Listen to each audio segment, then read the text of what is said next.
Hi, and welcome to the Avrum Rosensweig show, my podcast. It's resurrected. I'm back, and I'm delighted to be back. It's been a long time. I did 70 podcasts, actually, way back when. I'm sure some of you had seen them, and it was a delight to do it and a hell of a lot of work. There's a lot of podcasts out there. I've heard it quoted that there's about 1 million out there now. When I was doing it, somewhere around 600,000. So one has to find their way to the front. And I'm not sure that I did that so well, but I certainly enjoyed it. And I think we got a lot of traction in terms of finding out who people are. The idea of my podcast has always been and continues to be to talk to what we would call regular folks, individuals who are living a life that one might call normal, average. I've interviewed stars, but quite frankly, I don't enjoy it near as much as I do interviewing people. I just interviewed a waitress, a server, Dodie, who works across the street here at Wimpy's, and it was so fascinating to talk to her about her passions in life, about how she responds to onerous clientele, and her great love for life, of which she has abundance of it. Today, for my very first podcast upon my return, I am very honored and very excited about having Devora Mason as my guest, my very first guest on the new Avrum Rosensweig show. How are you, Devora? Glad to be with you here. I'm delighted to have you. Devora is my niece. Now, let me give everybody some context here. I have 4 siblings, 4 sisters, one of whom passed away, Naomi, who should rest in peace. My eldest sister, Etty, has 6 children. Her eldest is Miriam. Miriam has 4 kids in the army. Her next is Devora, and that's you, Devora. That is correct. That is correct. You're on the ball right now. Yeah. Well. Aren't I? What a great comeback. You're a really good uncle. Thank you, dear. You remember my name too, everything. Right, and how to spell it. There's no H at the end of Devora. Thank you very much. By the way, when did you come up with that? Was that a decision you made? I think that was my name from when I was younger, but people always try to add in letters to my name or take out letters. They take out the E and call me Devora. And in Israel, anyone who's named Devora, they try to call you Debbie as if that's the same name. Yeah. Oh, I hate that. Like, don't change my name. Don't change my name. And people come up to me and call me Avi. Do you see me as an Avi at all? Oh, I'm in pain just hearing that. I know. I want to be wearing a knitted kippah like this big, you know. But Devora is a beautiful person whom I've known since really you came out of your mother. And I probably held you, probably your first or second day of life. And I love you dearly. And I'm always, I love you too, honey. And I'm always so impressed with your vivaciousness, with your excitement for life. So when I thought about doing my first podcast, I thought, okay, who would be a really good guest? So I asked Miriam, your sister. But she's so great. It makes sense. She said so no. Amazing. Yeah, she told me no. And the reason why she told me no is not because she can't handle it. She's high profile, she's articulate, and she is most interesting. You guys are all fascinating, the whole bunch of you. It's because she's caught up in this war. And she's not at a point where she really wants to talk about it. Right? Yeah, I get that. And, she's not a person who talks a lot about how she's feeling or, things she's going through. I call her every day and talk to her and check in and whatever. I even sometimes by mistake when I call her, I'll be like, oh, hey, by mistake I called you because you were already in my list of calls I've made recently. So, I get that. And it's really stressful. I don't know if every day I would have been able to do this. Like some days I'm in better shape than others. With the hostage releases, I haven't really slept in a few days. So I did feel a little bit worn out, but I really feel this is so important to do because people want to see faces on the ground. Well, I'm in Jerusalem right now, but, and hear what people, like you said, everyday people, I'm not too schmancy, but everyday people who are going through this these times in Israel, what we're experiencing and what we're doing. Yeah, so that's my first question. Really, is like, which you basically answer very well. There are days where you just simply could not do this, right? Yeah, there's some days where I couldn't do it. My kids are used to me being very like upbeat and supportive and so on. In those days, they don't really know how to respond. They're not used to seeing me like that when I'm really down and out, because it's super overwhelming. It's all encompassing in our lives, and we all know someone. We know someone who was taken hostage. We know someone who was killed. We've been to funerals. We know people who are in reserves who our family is basically on their own, waiting for them to come back. Women, children who aren't in the reserves, or women who are, and then their family is also waiting for them. It's everyone knows someone. It's a very first degree of separation country. Yes. And is it okay to cry in front of your children nowadays? Yes, but then they usually end up going to their dad because they're just like, okay, mom, you probably need space. They don't really like. It's difficult. It's difficult. There's no solution. There's no there's no reassurance. There's no feeling. When you're really upset, about what's going on, you can't do much. Um, and then nobody can really talk you off of that. I think one of the things I try to do is really limit my exposure to the news. Like I work a lot during the day, and then maybe sometimes at night I'll allow myself to look a little bit and see what's happening. I know there are people who are 24 hours in front of the news. It's very emotionally taxing. I don't think that I could do that. The first week of the war, we were just all plugged in. None of us were doing anything except for just being plugged in. One of the things that happened was that during that first week, I was not really I couldn't figure out what to do, and I'm a doer, so I want things to happen. I want to do things. I want to start to help out. And then just by chance, a friend of mine asked me if I knew how to get some vests for a unit, some protective vests. And then I started to look into things.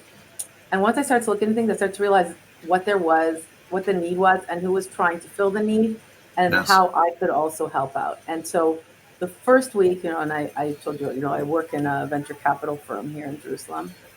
The first week, I made sure that we kept up and did a whole day of investor calls to connect with our investors and tell them what's happening on the ground. Let them see faces, let them hear our voices, and let them hear what's going on. But then soon after, I also started to do other work. I'm very involved in economic development here in Israel, in the northern region of the country, and through Margalit Startup City, which is the economic development arm of JVP. And we started to look at the task forces there and what they needed, and the families who had been evacuated, how they were managing what they needed. We have women entrepreneur networks. How are these women managing? Used to running a business, now they're basically in hotels with their kids, trying to figure out how to even manage out of their homes. So there's so many things happening. And so once I had kicked into action, or I should say jump started myself after the trauma of October 7th, then I could start to pick up my pace, and from there and on, I've just been doing things nonstop, and I haven't, I just keep going, uh, which has been very, very good for me emotionally, and also just seeing that I can, I'm not a soldier, so I can't do anything on the front. I'm not a politician. I'm not going to do negotiations. But what my strength is to keep the economy strong, to keep working towards, maintaining at least maintaining the status quo, so that the day after, quote unquote, will besides the destruction and the loss, there will be a very strong foundation of support for us to kick off from, and companies and so on. Devora, you're a mother of five. I am. You're a single mother of five. I am. You have a child right now who is in the army, right? Yeah. Yeah. So he's my third. My second son. My daughter's the oldest. She's passed her army service, and my second son has also passed his army service. My third, he was in basic training. and he was in an anti-terror unit, and he went to a course for a combat medic course. And when he finished the combat medic course, he actually realized that he loved being a medic. He didn't love combat as much. And now he's working with a unit, helping them to look after their mental and physical health um, through just supporting them, this unit, when they're fighting and so on, not waiting for problems to come up, but actually supporting them and being aware of what's happening. And actually, of course, because that's the person I have, I helped him build a program for this unit in the Army, which is a pilot that, if it works well, which I would love if it would work, it could be used in other units across the Army. So essentially, I built a whole project, with him about, mental, physical, dental health, how to do checkups, how to look after the soldiers, and building that type of a proactive, ongoing relationship with the soldiers, so that they don't just come to you in the end with like foot fungus from their boots. Like, that's not when you want to meet the soldier. Yes. You want them or to, anybody for that matter with foot fungus. Well, right? yeah, maybe. I figure teach them even proper foot hygiene, which is a really tough thing to do, and you're wearing boots for weeks on it. Okay, we get that, but everything that they have that they need, there should be a proactive way to deal with it, and the Army isn't a proactive medical system. So by doing that, and now he's really engaged in what he's doing, and he's really happy about that. So I'm really glad for him. So Devora, this fascinates me. The Israeli army, the Tzava, Chayalim Chayalot, right? It's truly an army of the people. Truly an army of the people. Like Devora, the idea. Mother helping him build the. Yeah, so honey, the idea. Are involved. Yeah. Yeah. So the idea that you're home, you're a mom, let's do this project together. It's not like grade 3 where you have to do the geography of Kenya. You know what I mean? I know. This is for the state of Israel, the security, right? And I look at the Chayalim and the Chayalot, the soldiers, female and male, and the female soldiers are doing unbelievable stuff. Wow. They're actually fighting, right? But my point is, and I want you to talk to this, is that they're so young. They're so young. But wait, we need to focus on the women for 1 second. Yeah, let's do that. I must. I'm just so amazed. First of all, there were many women who were true heroines in the whole story of the initial, of the October 7th massacre. I mean, really unbelievable women who fought and saved, their communities, their kibbutz, who are, medics and pilots. And I don't know if you noticed, but the first helicopter transit that that took the first round of hostages, one of the pilots was a woman. And, it's such a big deal in the American Army when women, got these roles and they have to fight like a man. But I feel like the Israeli Army really gives women a place to be women and soldiers. And they're unbelievable. Like there's not even a question anymore, even if it was ever on the table, whether women can be combat soldiers, because they can be, and they are, and they're good at it. And I'm just amazed by the women. I think it's really, Israel is such an example to the heroic feminism that exists here. And yeah, I mean, and why do I say they also allow them to be women? Because at one point, the women who were in the reserves or in the army base for 40 days, they sent a manicurist into them to help them fix their nails. Like, it's so funny, but it's like a basic need that they had. Maybe not the combat soldiers, but the women who were working in, different types of logistics roles, so that they shouldn't feel not human. They should still be able to maintain, their life and their maintenance. I think it's amazing. And nobody looked down on it. It was a bit of a joke because people like to joke about those things. I wanted to start a hashtag called my war problems, because, I don't want to call it my first world war problems, but, for example, I have a cabinet in my bedroom and the sliding door broke, and I called my carpenter and he couldn't come because of the war. There's limitations for travel. He's an Arab Israeli. And I said, oh my God, what am I going to do? I can't open up the drawers. So I was basically living on the pair of socks and underwear I could reach at the edge of the drawer. And I can't complain about that. You can't No. complain. But somebody came and fixed it eventually. But these are just things that happen, and but Devora, there was a story that came out today on October the 7th. There was a group of soldiers, female soldiers, who responded by jumping into the tank that they manned, that they womaned, and they went about doing their very best to wipe out the terrorists. A fascinating story. The women were determined to be heroes. And the one who was in charge of the tank said, "We're not heroes. We were trained to do this. Our training was phenomenal. We responded exactly as such, and we did a very good job. But we're not heroes. We did what we were supposed to do." I want to ask you a question based on your response to something. You called up an Israeli Arab to fix something in your home. What's going on with the relationship with you specifically and Israeli Arabs that you know nowadays? well, I think there was a bit of a lack of understanding on both sides. If you like the first few weeks, Israelis and Arabs weren't leaving their homes. I mean, I'm in Jerusalem, so it's a very much it's a mixed city. I live right next to an Arab neighborhood, and it's very mixed. My work is right by East Jerusalem, so it's a very mixed city. Many of the workers in our offices are Arabs as well, and we like from a professional standpoint, we want to make sure that our Israeli Arab workers can make it to work. So if they feel threatened or uncomfortable, we're going to make sure that they're like comfortable to be able to get here, whatever we need to do. I think that's on that side, and from the Jewish side, the Jews didn't leave their home for a long time either. They were feeling very concerned about going out. The first weeks, growing up in Jerusalem and being, Bodri's granddaughter, I don't really live by fear. Okay, so even the first week, I just went to the supermarket, which many of the Arabs are there. The Arabs work there, and it was empty, which was really fast shopping. But I was really surprised. Even the Jerusalemites weren't going out. It was like there's a lot of shock, and people were scared. They didn't know what to do. They didn't know what the response would be. I think in general, uh, and it's hard to say this because you see now the terrorists that have been released to their homes in Jerusalem and in Hebron as part of the hostage deal.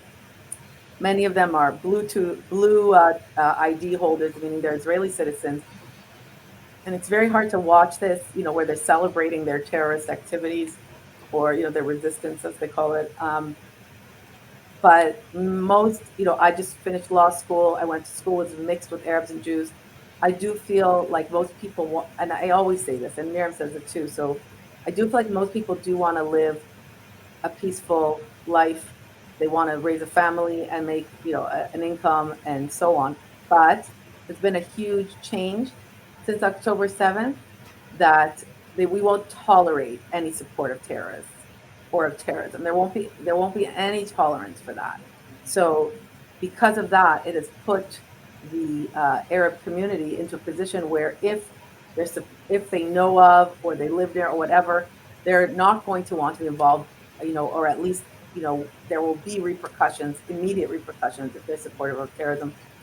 It's a very touchy subject, of course, but I think if you ask most people in the country who they would want to run or to lead the country, I think people are happy to be in Israel, and they're happy that it is what it is, the country that is the only democracy in the Middle East.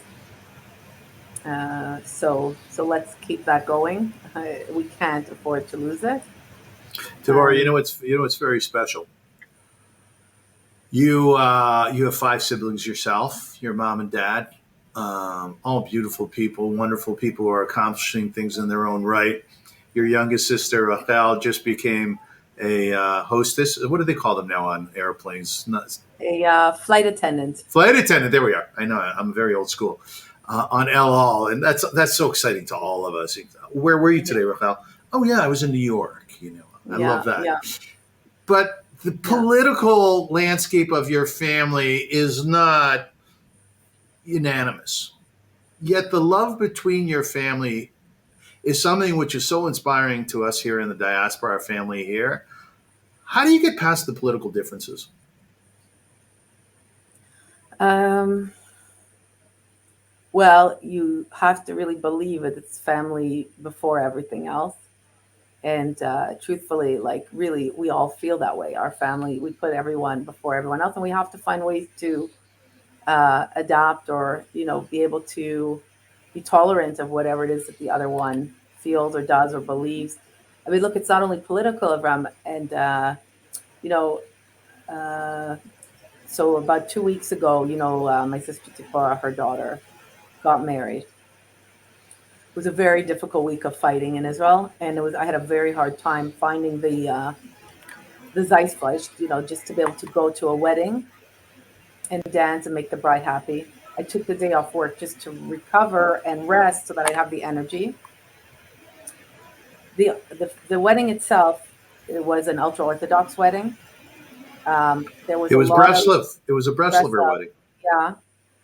And you go into this wedding, and it's difficult because many people who are attending, because we come from a different, from a background of, let's say, of Zionistic, Orthodox, or a Zionistic secular, and many of the people in that room are not serving in the army, and that's always something that's on the table in Israel.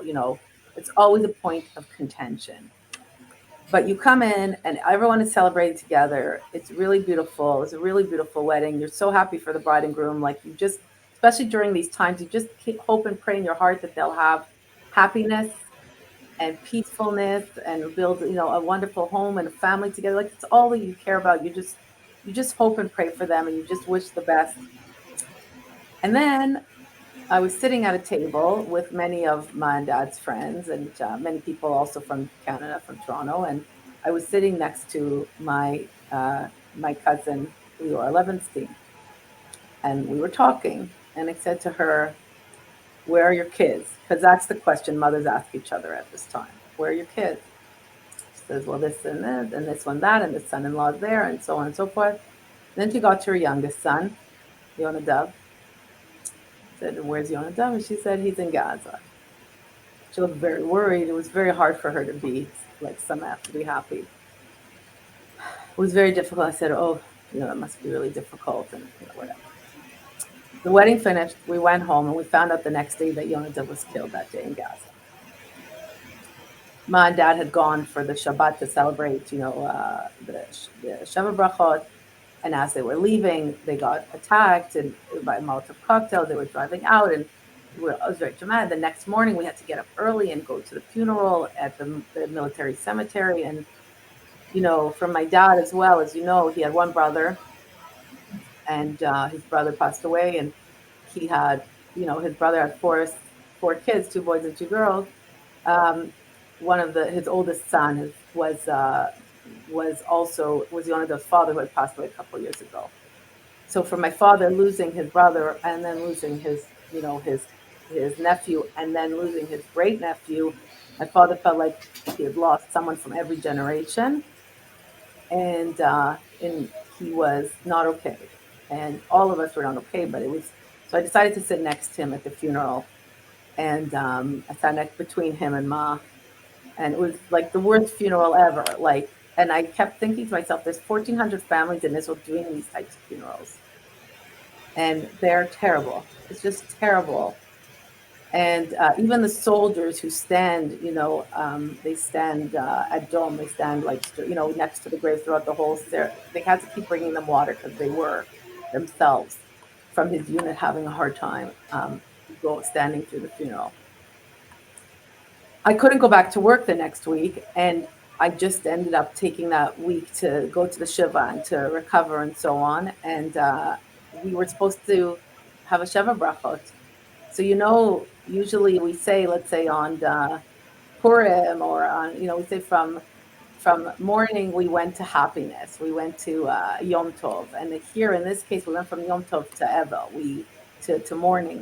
The food that we had ordered for the Sheva Brachot, we ended up sending in to the Shiva, to the mourning house. So that was like a terrible time. And I think we're all just trying to come to terms with it. And that was a very personal story, a very personal effect. But, I felt like there was such a mix of people at the wedding, a mix of people at the funeral.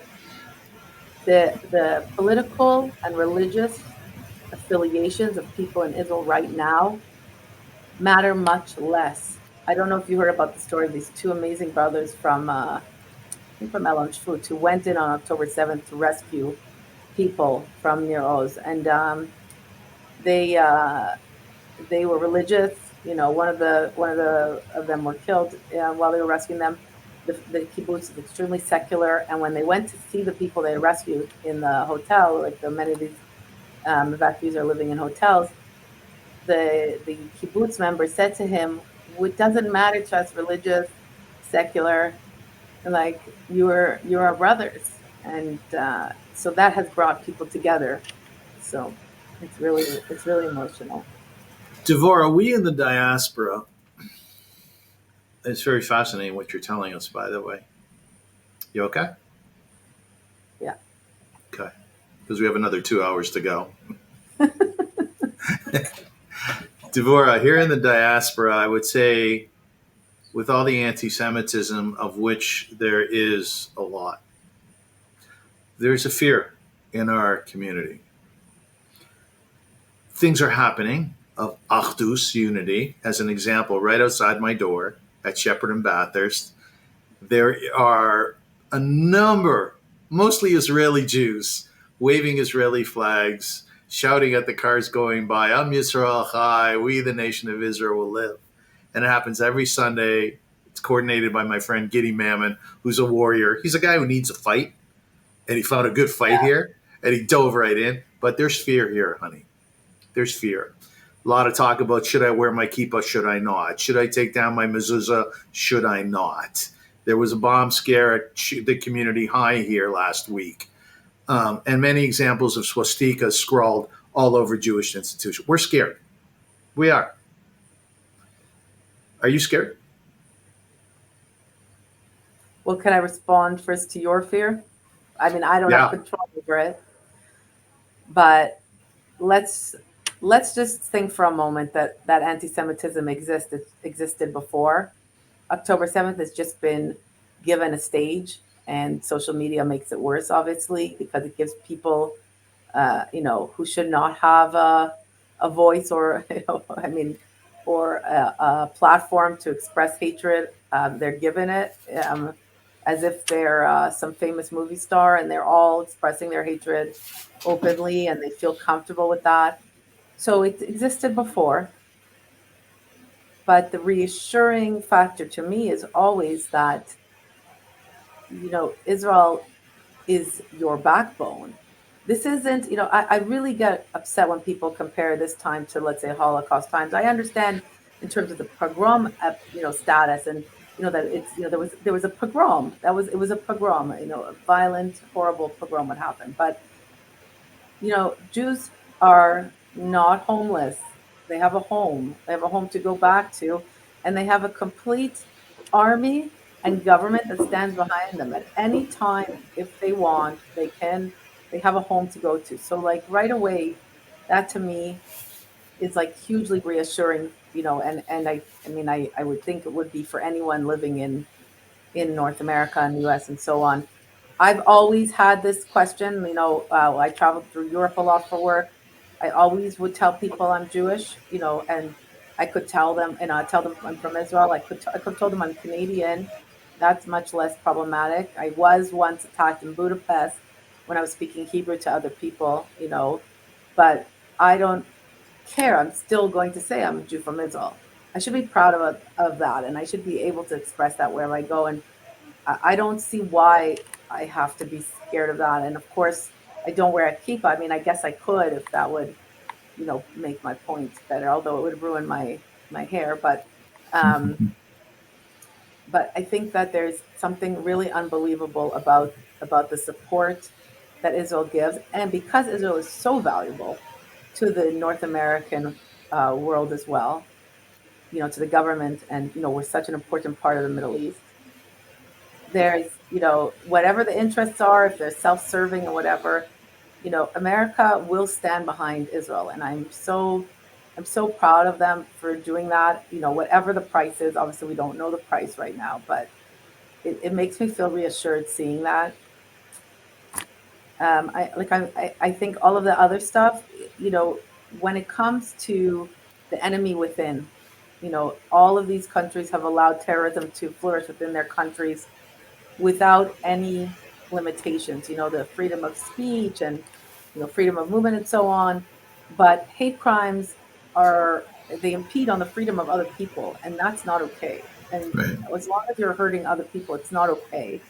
And, you know, if you want to yell at the, you know, yell out your hate, or, you know, your hatred in your basement on your own, you know, go for it. That's what freedom is about. It's not about hurting other people. And, you know, if this hatred isn't resolved, you know, the American the American culture is built on Judeo-Christian ethics. The Western culture, people say Western culture, Western culture.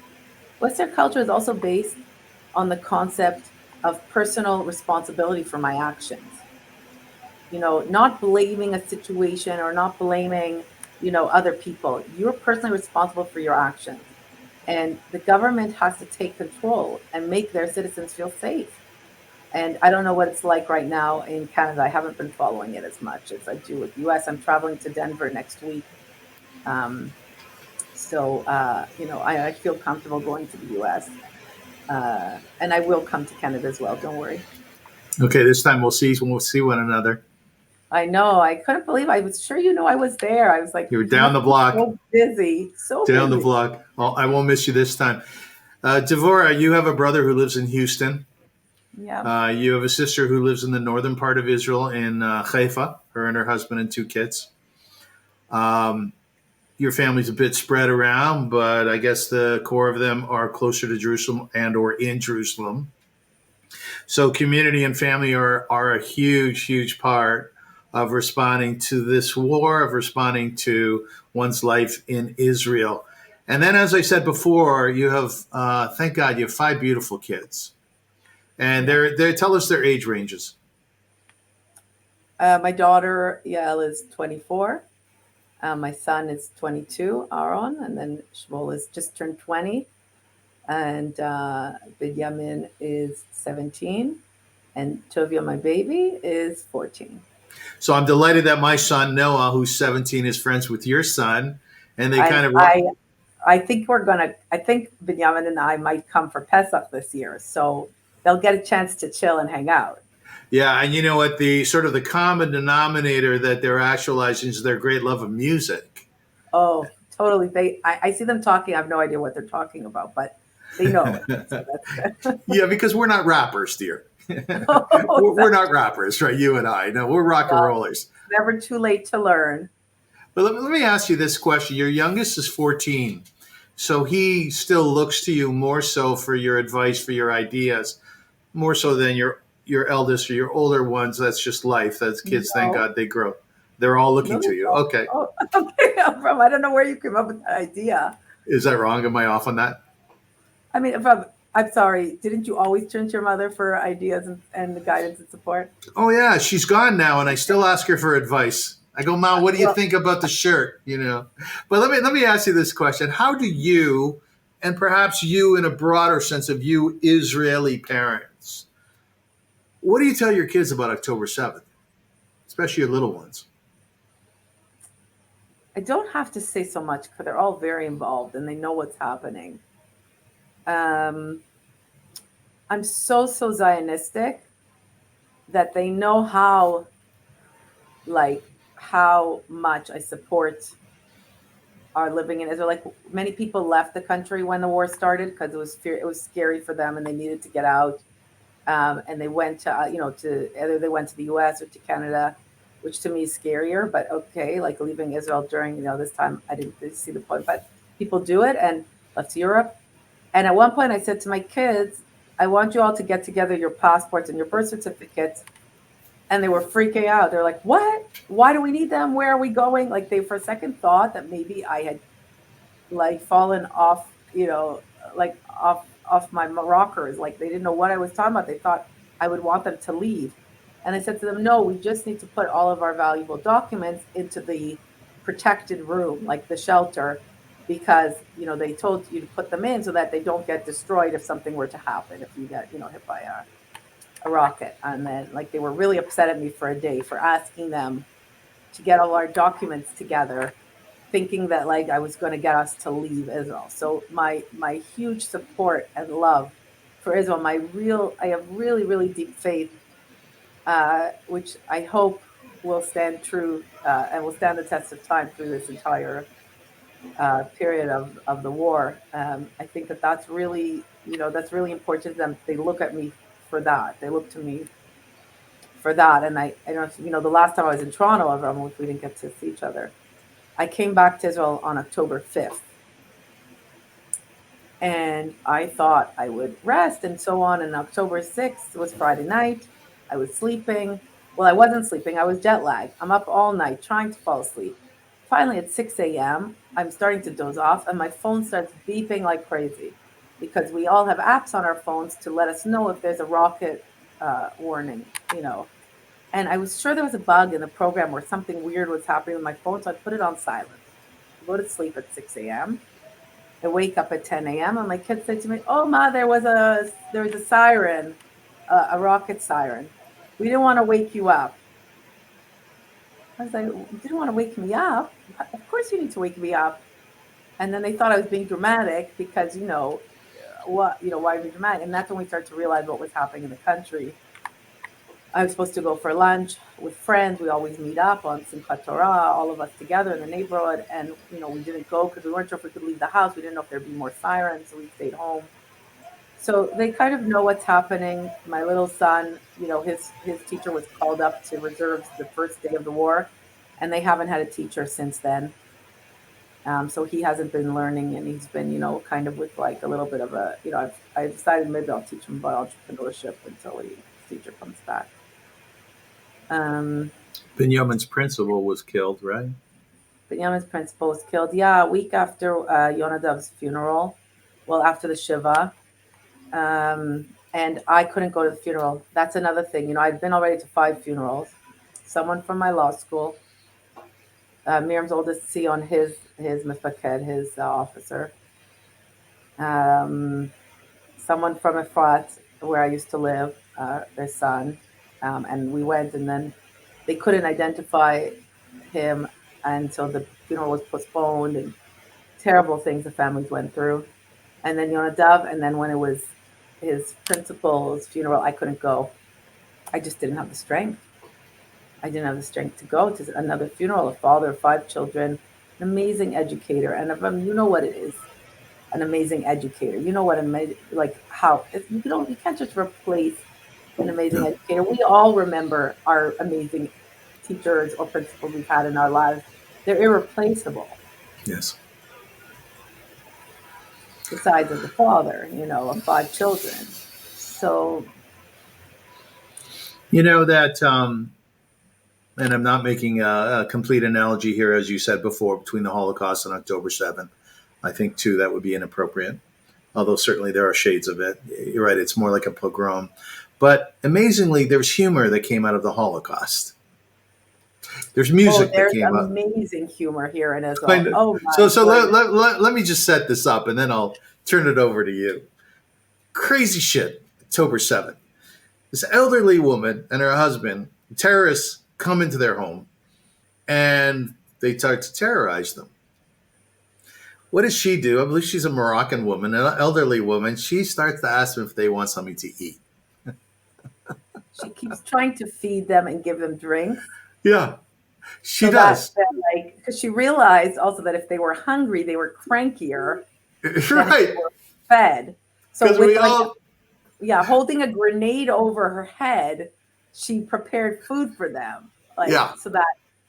And she talks about how she also hinted her son was outside, and she kind of hinted to him where the terrorists were and how many there were, so that they would know. And then her son drew a sketch of the house on the inside, and she kind of gave hints to where the terrorists were, so that when they would come in, they'd be able to save them. And this woman, she became she's wearing, her style, nothing. Her style, she's not a supermodel. She's, the most simple Israeli woman, but she is she's now the talk of all things, Right. Good So, and honey, bad. the joke that came out of Israel, and this was really quickly after October 7th, this tells you how quickly it was, how Jews need to be funny. The joke was that now on maps, or one of the equivalent software that we see online, which sort of directs you towards good restaurants, Oh, that it's cheese red belly, directing yeah. people to her house because she makes cookies, which Oh my she God. gave to the terrorists, right? So Has, the has, yeah. has humor played a role in your life Yeah, since well, October definitely. But I 7th? just want to say about that, after that happened and she was given, even she would met Biden. I think she even hugged Biden. Yeah. And she was on a show with Avri Gilad and Erez Tal, who were the comedians during the Gulf War, who kept us laughing during the Gulf War, which was a terrible time when I lived in Jerusalem as well during the Gulf War. We didn't know what would be, and they were hilarious. And today they're older and they have a show, and they hosted her on, and she just kept saying, "Can I hug you?" She's like, "You make me laugh. Can I hug you?" She just wanted to hug them because she appreciated so much that they had always made us laugh during our time. And so one of the things is that she, when that happened, I remember thinking to myself two things. This is part of living in Israel. Where are we going to have enough room for all the families for Yom HaZikaron? Because the Yom HaZikaron, the Memorial Day ceremony every year, is held at the Kotel, but there's 1,400 families and soldiers, and it's not even over. Where are they going to do the The ceremony? Wailing Wall, the Western Wall. Wailing Wall. Where are they going to do the ceremony? How are they going to fit everybody in? This is so distressing beyond belief. And then soon following Yom HaZikaron, Memorial Day, is Independence Day. And then they have very special people light torches every year as an honor. Really unbelievable people. One year, the topic was special needs and people who had helped people with special needs. I mean, it's really unbelievable people in Israel. I always think about this, Avram. At the same time that ceremony was going on, where they were honoring people and done such amazing things in society, there were some Oscars or Met red carpet where all they were doing was honoring people for pretending to do things and for wearing a fancy outfit. How on earth is that everyone's role models? These role models who light the torches on Yom Ha'atzmaut are unbelievable people who have done so many things. I remember one woman who lit a torch. She had adopted so many foster children and raised them. I don't even know, over 30 at least. And that she had done it for years to make sure that these children had homes.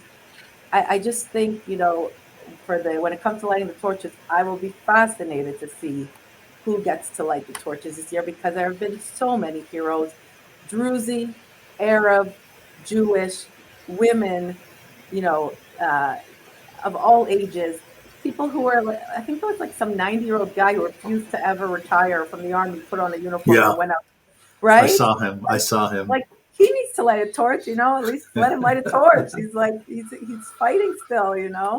We here in the diaspora, our perception, many of us, I would argue most of us, is honestly that you are all inimitable folk. Like, I'm not big on using the word heroes, but in this interview with you, I feel like, wow, my niece Devora is such a rock star. You are. Thanks, but you're my uncle. Of course you think so. No, honey, I'm telling you, we look at our Israeli brothers and sisters and we see their courage and we hear the stories and we even see the coordination of receiving back the hostages. It is impeccable. It is so well organized and coordinated, like the IDF. Yet, as I said before, the IDF is it's an army of the people. There's input from each and every individual. That's not something that we experience here in Canada or in the diaspora. You are by definition a family in Israel, by definition. And that is something which is hugely inspiring to us. I want to ask you just a couple more questions. Your mother and father, whom I do my best to speak with on FaceTime at least once a week, sometimes twice a week, and we have a WhatsApp app, What's family up, Al? WhatsApp. Yeah, I'm old fashioned, I told you.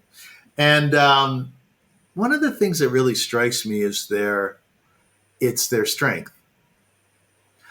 My sister Etty, my eldest sister Etty, as you said before, they were coming from a Sheva Brachos, a celebration of their daughter's wedding. And on the road home, the other daughter, Rachel, was driving, your sister, and they were firebombed. They got out of the car and they did what they were trained to do, got back in the car, took off. Apparently Rachel was driving, and they did so with obviously great, speed and resolve and focus. But the thing that really strikes me is when I speak to your mom in particular, your father's a bit more quiet, how strong she is, knowing that so much of the world is now in the process of hating us as Jews. And I would not say all of the world. I think we have many friends, and I think we have to celebrate and embrace our friends. But there are a lot of people who are very vile nowadays, and I see them on TikTok and other social media outlets, on TV. Placards at the rallies here are absolutely vile. But your mom, she laughs. She tells me about what she's cooking for you guys, because we always talk about food. I love what she makes for you guys. Unbelievable, professional stuff. She's incredible. And your dad is right there next to her. As I said, a little bit quieter, but he expresses that strength. Damn hard to be hated, man. It's hard to be hated. How do you deal with that? Are you your mother's daughter? Well, I think my and dad really are a support to each other. Like I Yeah. bless them to 120. Like they really are. So that's really amazing. And like I think that like that also helps us as siblings, feel reassured knowing they have each other. Like it's a really big deal. How do I feel about being hated?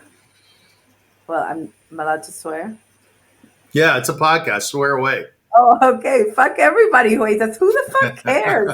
No, I seriously, come on. What are we, such pathetic Jews living like, that we have to share? What the fuck? No, seriously, can everybody just calm themselves? It really does, like really, truly, I want you to know every time I travel to the US or to, or to do fundraising for Israel and so on, I am so reassured by the amount of people who love us. Yes. And good people who also recognize the right for Israel's existence, the problematic nature of hate crimes and hate talk, and how skewed the media has become. Oh, speaking of comedy, there's a channel here in Israel that made fun of the BBC. Have you seen it? No, but that's good to make fun of the BBC. I like that. Yeah. And the BBC. I did. A man and a woman that when they're talking as though they're British. They discussed the clip. I saw it. They discussed the clip. I saw and they said, but are they really a popular news channel anyways? Like a comedy channel? And Miriam and I are sitting there going, the entire country watches this new channel. What do you mean are they popular? They're the most popular news comedy that exists in Israel. So like everyone is watching it and everyone gets it. And BBC is like they were like a little bit sheepish, like about the fact that they're being made fun of, but it's too good for them anyways. That was too good for them, and so there is some good comedy. Trying to think what else there was. During these times with the hostage release and whatever, it's hard. Oh, there's this one guy. He's in the reserves, and he constantly is filming himself making videos around coffee. Like his whole thing is about finding somewhere to make coffee. Whatever the coffee will be, his whole video is about finding the cup and the thing, and he has all these people joining him in the background and making coffee with him. It's really funny. It's really well done. I haven't actually watched them for a bit, and there's others. There's some really, there's some really good ones out there. These weird influencers, women who like go up to these weird pink Jeeps and start touching it and going BMW or something weird with their nails. And so this soldier without shoes on with this big afro, he took out this Hummer and he did the video making fun of her with the Hummer. Yes. And she does this thing where she rolled down the windows, but in the Hummer, the windows don't roll down because it's like kind of a vehicle. So he's pushing the window down going, Hummer. Anyways, Miriam and I were laughing so much from it because it was really well done, making fun of the things that people care about in the world, like how on earth do we have followers. And apropos Holocaust talk, we were discussing how we would, this is Jewish talk, of course, how we would carry all of our belongings if we needed to leave. So the diamonds versus the gold. The gold's too heavy. maybe the diamonds, but where do you hide them? That's the kind of Jewish stuff we have. So we don't really own anything in Israel, so it's not really a big deal. Right, like, right. What do we got? What do we own? Nothing. Like, what are we going to take with us? We don't have jewels, and So, what's your most precious material good that you have that you own personally?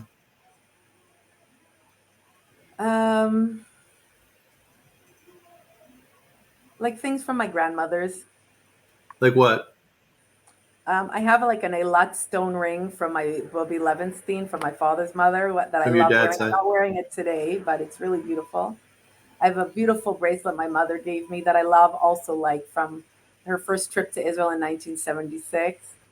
Um, I have like some silver stuff from my grandmother and from, you know, uh, yeah, like, even just some clothes that Bobby Rosensweig bought me at one point, even if they don't fit me anymore. People keep clothing even if they don't fit them, but I keep it just Yes, because I remember her excitement when she bought it for me.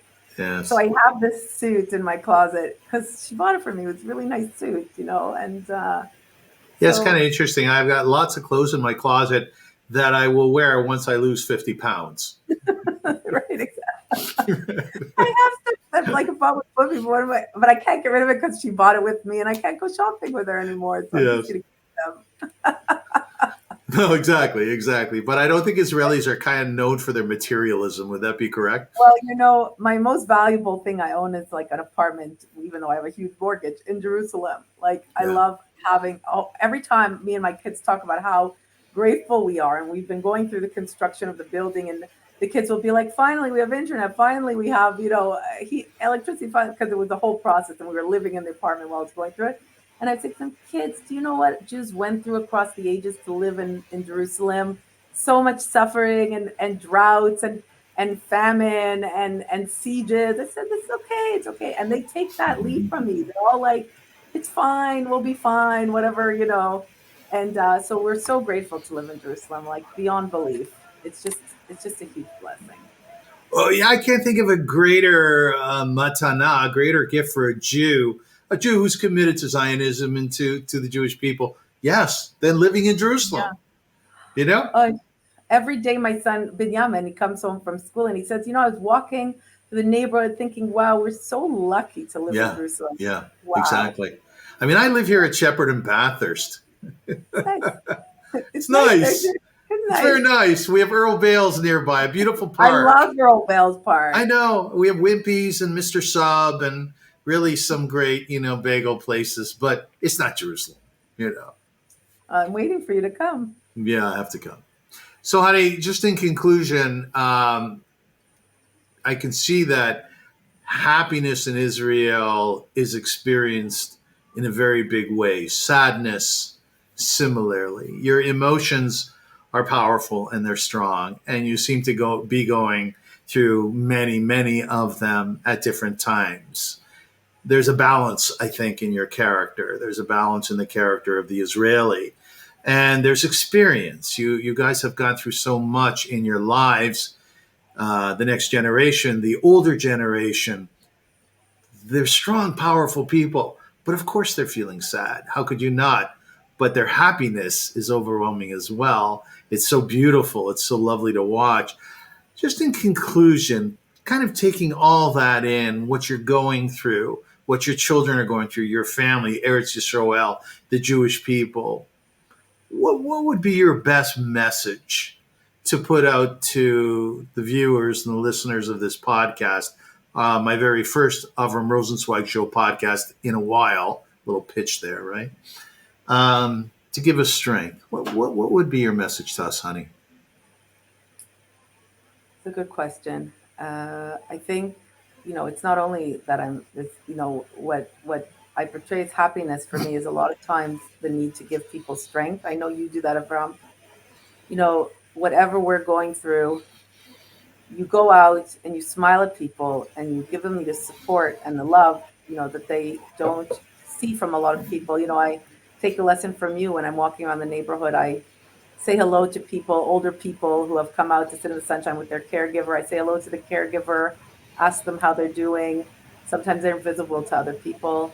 really important to just always say hello. I'm walking on the track, saying hello to people, good morning, or Shabbat Shalom, or those types of things.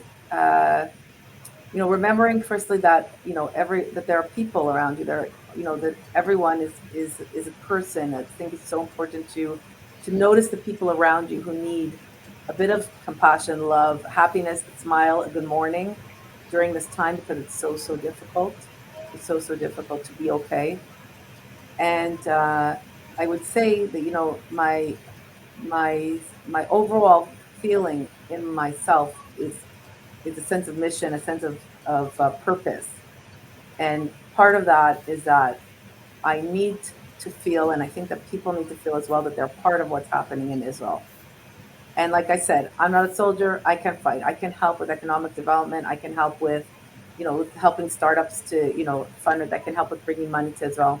Everyone should think also about what they can do to make a difference. And if it's money, then give money, but be a responsible giver. Many of the large organizations today are holding tens of millions of cash balances. The money isn't necessarily going to help the people who are in need. And I don't want to, we didn't have a chance to talk about it, but I get a lot of stories about people asking for basic things. Why aren't those needs covered if $1 billion was raised for Israel in the last month? Why are people still asking for simple needs that they don't have covered? So be a responsible giver. Like, think about where you're giving. Make sure you know where you're giving and who you're giving to. Yes. And I'm always happy to help people understand. I know people in the country who are help with distribution of funds or help with responsible giving. Be responsible, but give. If you can't do anything else, giving is also something. Giving is a big deal, and showing your support, whatever it is that you can do. Uh, whether it's sending equipment, sending money, visiting Israel. There's a big solidarity tour coming next month for 3 days, to see some of the needs, here, and to put some money into that.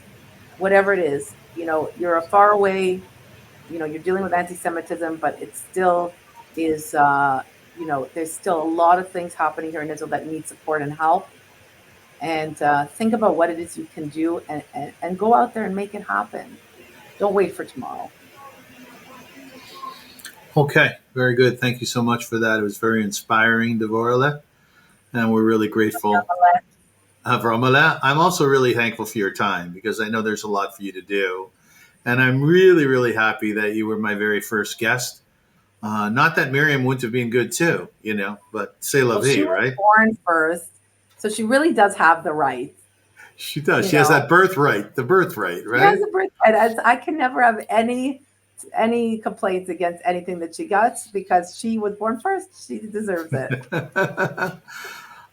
We want to wish together, my niece and I, health and happiness to all of our Israeli brothers and sisters, to all Jews around the world. We want to express a real powerful bracha, blessing, to the hostages, some of whom have come home. God willing, they should all come home healthy and safe as early as tomorrow. And we should be strong as a people, right, Devora? We must be. Don't let the haters get to you. Just stay strong, be positive, be a giver, And be a be a problem giver. solver. Yeah, Very good. Well, I love you very much. I love And you I'm. too. This is actually our second interview, isn't it? It is, but we always have things to talk about. Yeah, I know. We're never boring, are we? We always have things to talk about, even when Yeah, we're not being filmed. we're never boring. Do you think we have boring family members, though? I wouldn't know. We don't really hang out with them anymore. Not the boring ones, eh? Anyways, Devora, I love you so much. I'm Yisrael Chai. Thank you for doing this. And to all of my viewers and listeners, it's great to be back. And I'm so excited that you took some time to listen to it. It's a really important interview. If you have any thoughts and feedback, please feel free to give it to me, because I want to hear how we did. You can see it's kind of raw. There's no beginning to this and end, right, in terms of an intro and an extra, but I don't really care. And if you look behind me, you see my china cabinet behind me? People say I should Yeah, clean that up, but that's who I am, Devora. I don't know. no, I would never tell you to clean it up. Thanks, I dear. love Thank it. you. It's Thank you so much. well, maybe one day you'll do a tour and show people what you have in it. Some really interesting stuff. That's a great idea. I love that. I love that. Okay, good. All right. Thank you for listening to the Avrum Rosensweig show. And I'm not sure when the next one is, but it'll be soon. And and you're going to hear from more Israelis because that's how I want to focus the show right now. God bless. Am Yisrael Chai.